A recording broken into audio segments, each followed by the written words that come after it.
भक्ति मर्यादा सतनाम प्राप्ति के लिए तथा प्राप्त करने के बाद आवश्यक नियम जिनमें से एक भी नियम खंड नहीं करना है। यदि निम्न नियमों का पालन नहीं कर सकते तो सतनाम ना ले। उपदेश प्राप्त पुण्यात्माएं परमात्मा के मार्ग पर चलती हैं, वह परमात्मा प्राप्ति के लिए यात्रा प्रारंभ करती हैं। यात्री बहुत ही कम सामान लेकर यात्रा करता है, अधिक भार उठाकर यात्रा करना संभव नहीं होता। जो सांसारिक परंपराएं हैं वे व्यर्थ का भार है, जो भक्ति मार्ग में यात्रा करने में बाधक हैं।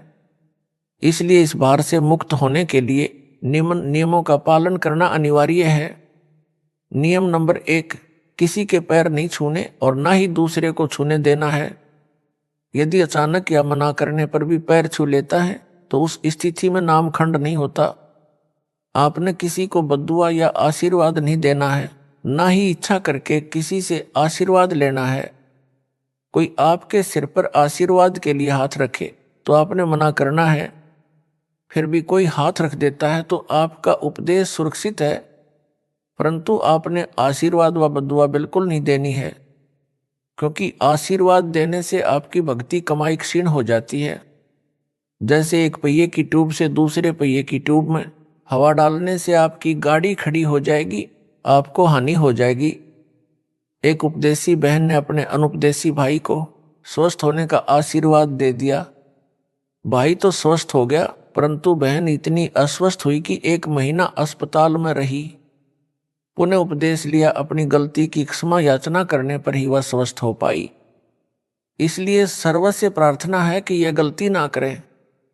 इसी प्रकार अन्य नियमों के खंड करने से आपकी राम नाम की गाड़ी में पंचर हो जाएगा, वह भी रुक जाएगी, अर्थात आप जी को हानि होगी। पूर्व समय में सती प्रथा यानी परंपरा थी। जिस किसी का पति मर जाता था तो उसकी स्त्री को भी उसी मृत पति के साथ जिंदा जलाया जाता था, जो एक महाजालिम कर्म था। उस समय के मानव समाज ने उस कुरीति को मजबूरन मानना पड़ता था। किसी महापुरुष ने संघर्ष करके उस सती प्रथा को बंद कराया। समाज के रूढ़िवादी व्यक्तियों ने बहुत विरोध भी किया, परंतु प्रयत्न सफल हुआ तो आज सर्व बहनें सुखी हैं। इसी प्रकार ये सर्व परंपराएं जानो जो मानव समाज पर भार हैं, इनको समाप्त करने से ही भार मुक्त हो सकेंगे तथा भक्ति मार्ग पर आसानी से चल सकेंगे। नियम नंबर 2, टीवी, कंप्यूटर तथा मोबाइल में फिल्म, सीरियल, मैच, कार्टून देखना तथा मोबाइल में वीडियो गेम आदि नहीं खेलना है। नियम नंबर 3, किसी को दान यानी बिना सिला कपड़ा, सीधा आदि नहीं देना है, ना ही किसी धार्मिक स्थल यानी मंदिर मंडी के लिए पैसे देने हैं, और ना ही उनके किसी भंडारे में जाना है। जैसे धर्मशाला गली पक्की करने, कुआं तथा तालाब यानी जोहड़ की खुदाई, खेतों के साजले, नाले की खुदाई तथा अन्य इसी प्रकार के सामूहिक सामाजिक कार्यों के लिए पैसे दे सकते हैं। नियम नंबर 4, माथे पर तिलक ना लगाना है और ना ही लगवाना है। भात में पटड़े पर नहीं चढ़ना है। गले में माला नहीं डलवानी है और ना ही डालनी है, और ना ही किसी की झोली में पैसे डालने या लेने हैं। यदि दोनों पक्ष उपदेशी हैं तो विवाह केवल असुर निकंदन रमणी करके साधारण विधि से करना है तथा भात परंपरा को समाप्त करना है। नियम नंबर 5, कोई त्योहार, जागरण, मुंडन, धार्मिक अनुष्ठान, जन्मदिन, छठी आदि नहीं मनाना है, ना ही उसमें जाना व सहयोग करना है। नियम नंबर 6, किसी को दुआ या बद्दुआ नहीं देनी है। नियम नंबर 7, किसी को good morning, good afternoon, good evening, good night आदि शब्द नहीं बोलने हैं। यदि कोई बोलता है तो उसे समय अनुसार केवल morning morning, evening evening, afternoon व नाइट नाइट 2-2 बार बोल दें। नियम number 8, happy birthday, happy new year तथा गुड बाय आदि शब्द नहीं बोलने हैं। यदि कोई आपसे बोलता है तो उसे धन्यवाद या थैंक यू बोल दें। नियम नंबर 9, सिखों को छोड़कर संत बाबा रूप में दाढ़ी ना हो। नियम नंबर 10, बहनों ने नेल पॉलिश और लिपस्टिक नहीं लगानी है। नियम नंबर 11, परफ्यूम तथा सेंट आदि नहीं लगाना है। नियम नंबर 12, विवाहित बहनें केवल सिंदूर या बिंदी में से एक चीज लगा सकती हैं। नियम नंबर 13, किसी अनुपदेशी का जूठा नहीं खाना है। नियम नंबर 14, हाथों पर मेहंदी नहीं लगानी है, किसी बीमारी के कारण लगा सकते हैं। हाथों में मेहंदी लगाने से नामखंड होता है। सिर यानी बालों में रंग काली मेहंदी या डाई नहीं लगानी है। नियम नंबर 15, शादी में जाते हैं तो सगुनवार फेरी मुंह दिखाई पर पैसे नहीं देने हैं। विदाई के समय घर में नारियल नहीं फोड़ना है। कन्या विदाई के समय गाड़ी पर पानी डालना या शगुन के लिए धक्का लगाना अर्थात शगुन करना मना है। नियम नंबर 16, किसी को किसी भी अवसर पर गिफ्ट देना मना है। अगर कोई गिफ्ट दे तो कोशिश करनी है ना लो। अगर कोई पीछे से रख जाए या डाक या कोरियर द्वारा भेजे तो उसको रख ले, उनके उपलक्ष्य में कुछ रुपए दान आश्रम में कर दे। नियम नंबर 17, परिवार में किसी के भी शादी हो तो परिवार के अन्य सदस्यों के लिए कपड़े आदि नहीं देने व नहीं लेने हैं। नियम नंबर 18, कन्या दान रूप में कपड़े गहने आदि नहीं देने हैं। रुपए भी इस उपलक्ष्य में देने हैं कि आपने वहां खाना खाया है और बहन के घर जाते हैं तो इसी उद्देश्य से पैसे दे सकते हैं कि आपने वहां खाना खाया है या चाय आदि पी है। यह ध्यान रहे, यदि अधिक धन दे दिया तो आपकी बहन पर आपका ऋण ना हो जाए तथा संस्कार ना जुड़ जाएं, क्योंकि हम संस्कार वश ही यहाँ काल जाल में रह जाते हैं। यदि आप पैसा देना चाहें और बहन ना लेवे तो दोनों ही भार मुक्त हो जाते हैं। यदि बहन बुआ जी आदि उपदेशी हैं तो उनको चाहिए कि वह पैसा रुपए कपड़ा आभूषण कदापि ना लें। प्यार से कहें कि आपने कह दिया, हमने मान लिया। नियम नंबर 19, स्कूल में गायत्री मंत्र बोलते समय ओम शब्द नहीं बोलना है, क्योंकि जिसे गायत्री मंत्र कहते हैं यह यजुर्वेद के अध्याय 36 का मंत्र 3 है। मूल पाठ में ओम मंत्र नहीं है। वेद परमात्मा की अनूठी देन है। इसमें वृद्धि या कटौती करना परमात्मा का अपमान है। लाभ के स्थान पर हानि ही होती है। इसलिए इस मंत्र के साथ ओम नहीं बोलना है। यजुर्वेद के अध्याय 36 मंत्र 3 अर्थात कथित गायत्री मंत्र मात्र परमात्मा की महिमा का एक मंत्र है। इसे पढ़ने से परमात्मा के गुणों का ज्ञान होता है। जैसे बिजली की महिमा कहीं लिखी हो, उसको कविता बनाकर गाते रहने से बिजली के गुणों का ज्ञान तो होता है, परंतु बिजली का लाभ नहीं मिल सकता। लाभ तो बिजली का कनेक्शन लेने से ही मिलेगा। इसी प्रकार यजुर्वेद अध्याय 36 मंत्र 3 जिसको गायत्री मंत्र बताकर जाप करने को कहते हैं वह व्यर्थ है, क्योंकि यह मंत्र तो परमात्मा की महिमा का ज्ञान कराता है, परमेश्वर के गुणों अर्थात लाभ को बताता है। वह लाभ अधिकारी संत से सतनाम व सारनाम की दीक्षा प्राप्त करके अर्थात कनेक्शन लेकर ही प्राप्त हो सकते हैं।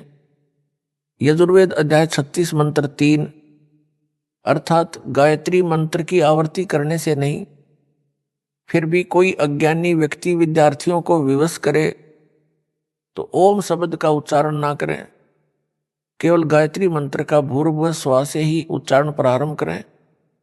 ओम एक अक्षर को ना लगाए। अध्यापकों को चाहिए कि यजुर्वेद अध्याय 36 मंत्र 3 की अपेक्षा संत गरीबदास जी महाराज की वाणी से मंगलाचरण विद्यार्थियों से बुलाएं। गायत्री मंत्र से कई गुना लाभ होता है, परंतु सतनाम तथा सारनाम बिना सब व्यर्थ है। नियम नंबर 20, मुर्दे के अंतिम संस्कार में लकड़ी डाल सकते हैं, कंधे पर या अन्य साधन द्वारा शव को ले जा सकते हैं। नियम नंबर 21, मुर्दे पर एक से अधिक कफन नहीं डालना है। यदि आपसे पहले किसी ने कफन डाल रखा है तो आपने कफन नहीं डालना है, क्योंकि कफन केवल एक ही होता है। अगर पहले कफन डाल रखा है फिर किसी ने एक से ज्यादा कफन डाला है तो नाम खंड होता है। नियम नंबर 22, शादी में खाना खा सकते हैं, यह मानकर पैसे दे सकते हैं कि आपने यहां भोजन खाया है। नियम नंबर 23, यदि दोनों पक्ष उपदेशी हैं तो पीलिया देना, छूछक देना बंद करना है। एक पक्ष अनुपदेशी है तो केवल 2-2 जोड़ी कपड़े केवल जच्चा व बच्चे के देने हैं। नियम नंबर 24, नौकरी पर ऑफिस में जब कोई रिटायर होता है तो ऑफिस में सभी आपस में पैसे इकट्ठे करके उसे गिफ्ट तथा पार्टी देते हैं। ऐसा कर सकते हैं, यानी इसमें थोड़ा बहुत दे सकते हैं, लेकिन उपदेशी ने कतई नहीं लेना है। नियम नंबर 25, घर में जब बहन आती है तो उसे कपड़े व पैसे नहीं देने हैं। अगर बहन या बेटी अनुपदेशी है तो बहुत कम 1 या 2 जोड़ी कपड़े दे सकते हैं। बच्चों के लिए खाने पीने का सामान दे सकते हैं, और अगर जब बहन के घर जाते हैं तो साथ में बच्चों के लिए फल, मिठाई आदि ले जा सकते हैं। नियम नंबर 26, स्कूल में विदाई पार्टी के समय बच्चे पैसे दे सकते हैं। नियम नंबर 28, यदि गौशाला की कमेटी रजिस्टर्ड है तो रुपए दे सकते हैं, यदि रजिस्टर्ड नहीं है तो चारा आदि दे सकते हैं। नियम नंबर 28, शादी की मिठाई कोई घर में लेकर आए तो और कुछ शादी के नाम के कार्ड के साथ मिठाई लाते हैं तो हृदय से मना करें। फिर भी कोई रख जाए तो खा सकते हैं, उसके बदले में कुछ रुपये आश्रम में दान कर दें, आप पर भार नहीं रहेगा। उपदेशी भगत ने समाज में किसी के विवाह में भी भोजन खा रखा है, उसके लिए विवाह के दिन से कुछ दिन बाद मिठाई व भोजन करवा सकते हैं। यह छूट केवल एक बार है, आगे से विवाह में मिठाई बनाने की परंपरा बंद है, सामान्य भोजन बनाएं। नियम नंबर 29, भगत भाई आपस में उधार सामान एक दूसरे से ले सकते हैं, और अगर आपस में एक दूसरे के घर आते जाते हैं तो बच्चों के लिए खाने पीने का सामान ले जा सकते हैं। नियम नंबर 30, भाई या बहन की आर्थिक स्थिति कमजोर हो तो आर्थिक या अन्य मदद उधार रूप में कर सकते हैं। बहन को चाहिए कि उस पैसे को लौटाए जिससे उस पर भार नहीं बनेगा। यदि बहन या भाई धन लौटाने में असमर्थ है तो भाई कभी बहन पर तथा बहन भाई पर पैसे लौटाने का दबाव ना बनाए। नियम नंबर 31, लड़की की शादी में माता पिता अपनी लड़की को 4 जोड़ी कपड़े दे सकते हैं, पैसे नहीं। अगर लड़के की शादी में लड़की वाले बगैर नाम वाले हैं और वो अगर जबरदस्ती अपनी लड़की को कुछ देना चाहे तो इसी प्रकार लड़की की शादी में लड़के वाले अनुपदेशी कुछ मांग करें तो स्पष्ट मना कर दें, बिल्कुल नहीं लेना देना है। नियम नंबर 32, जिन लड़कियों का विवाह होता है वे जिन कपड़ों को पहनकर विवाह मंडप अर्थात रमणी में बैठें उन्हीं कपड़ों में अपनी ससुराल जाएं, अन्य पोशाक ना बदलें। किन्हीं परिस्थितियों में बदलनी पड़े, जैसे मिट्टी लग जाए, गीली हो जाए या अन्य कारण से खराब हो जाए तो बदल सकते हैं, अन्यथा नहीं। सुनने में आया है कि कुछ बहनें रमणी में विवाह के समय सामान्य पोशाक पहनती हैं, बाद में तड़क भड़क वाली पोशाक पहनकर ससुराल जाती हैं। वह मर्यादा के विरुद्ध है। विवाह के समय जैसी भी नई या पुरानी पोशाक पहन रखी है उसी को पहनकर ससुराल जाए। अन्य या उपरोक्त परिस्थितियों में पोशाक बदली जा सकती है। नियम नंबर 33, आपके द्वार पर कोई भिक्षुक आता या कहीं बाजार में आपसे कोई भिक्षा मांगता है तो उसे पैसे ना दें, खाना खिला दें। यदि उसको वस्त्र की आवश्यकता है तो वस्त्र बिना सिला ना दें, पुराना या नया सिला हुआ कपड़ा दें। कंबल चद्दर भी पुराना दें, नहीं तो अधिकतर भिक्षुक शराबी कबाबी हैं। नए कपड़ों को बेचकर शराब आदि नशीली वस्तुओं का प्रयोग करते हैं, वह दोष दान करने वाले को भी लगेगा। एक श्रद्धालु ने कहा कि ये अच्छा सा नहीं लगता कि भिक्षुक को रुपए ना दें, आत्मा नहीं मानती। उसके लिए उत्तर तथा एक उदाहरण यह है कि एक भद्र पुरुष ने एक भिखारी को 100 रुपए की भिक्षा दे दी। पहले वह भिक्षुक पाव शराब पीता था, अपनी पत्नी व परिवार को परेशान करता था। उस दिन 100 रुपये प्राप्त होने के कारण उस भिखारी ने आधा बोतल शराब पी ली। शराब के नशे में अपनी पत्नी को पीट डाला। उस भिखारी की पत्नी ने बच्चों समेत आत्महत्या कर ली। उस जेंटलमैन के 100 रुपये के दान ने एक परिवार को उजाड़ दिया। इसका दोष दानकर्ता को है। गीता में लिखा है कि कुपात्र को किया दान लाभ के स्थान पर हानि करता है। कबीर परमेश्वर जी कहते हैं, गुरु बिन माला फेरते, गुरु बिन देते दान, गुरु बिन दोनों निष्फल हैं, पूछो वेद पुराण। नियम नंबर 34, किसी भी नियम के खंडित हो जाने पर आपको परमेश्वर से मिलने वाला लाभ बंद हो जाएगा। जैसे बिजली का कनेक्शन कट जाने पर सर्व लाभ बंद हो जाते हैं, जो कार्य बिजली से होने थे वे रुक जाते हैं। इसी प्रकार परमात्मा की शक्ति से जो आपको तथा आपके परिवार को लाभ मिलना था वह रुक जाता है। एक बहन ने बताया कि उसके पति ने दीक्षा भी ले रखी है, किसी भी नियम का पालन नहीं करता। इसी प्रकार एक भगत ने अपनी पत्नी की शिकायत की। उसके विषय में यह जाने कि उनका नाम खंडित हो चुका है। ऐसे व्यक्तियों का कोई भयंकर पाप कर्म है। नाम खंडित होने पर वह पाप कर्म अपना प्रभाव करके हानि करेगा। जब तक मर्यादा में रहकर भक्ति करते हैं तो वह पाप कर्म हानि नहीं कर सकता।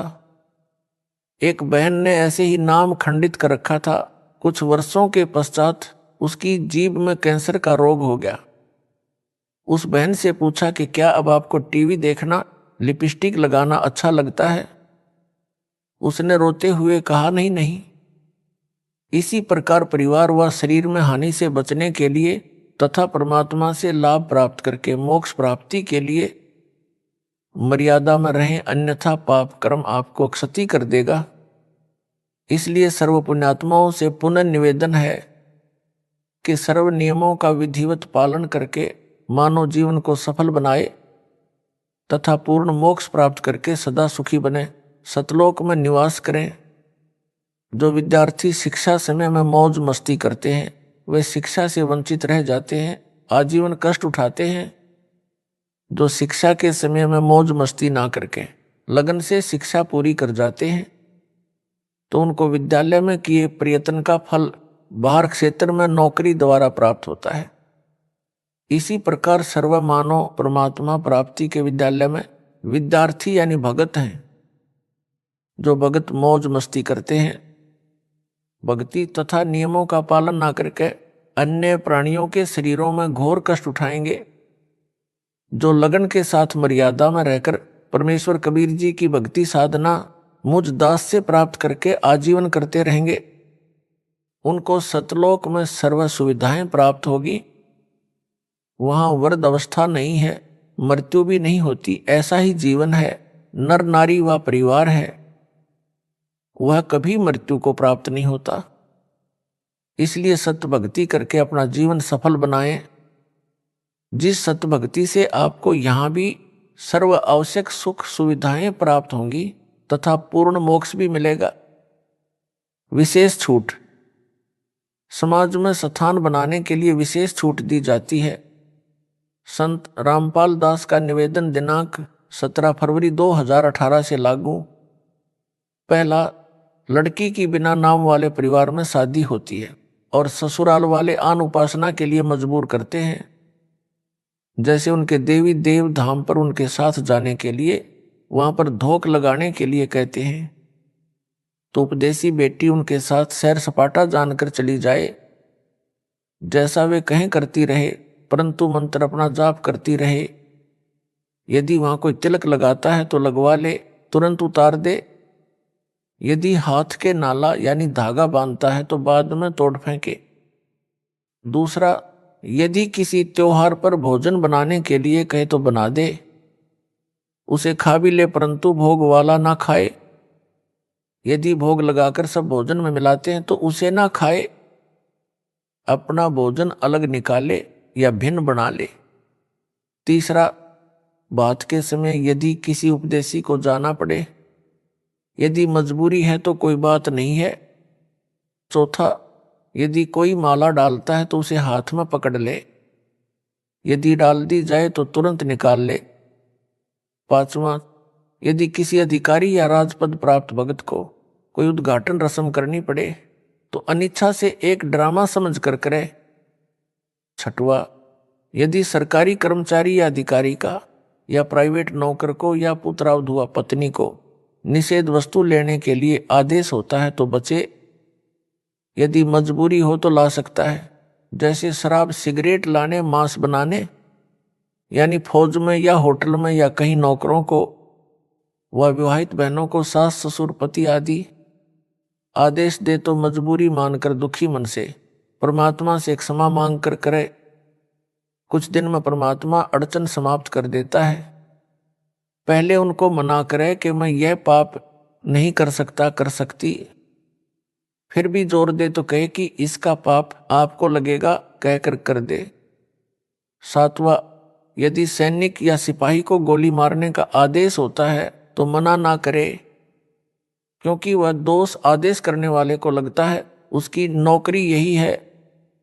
रण में शहीद हुए सैनिक व सिपाही को स्वर्ग प्राप्ति होती है।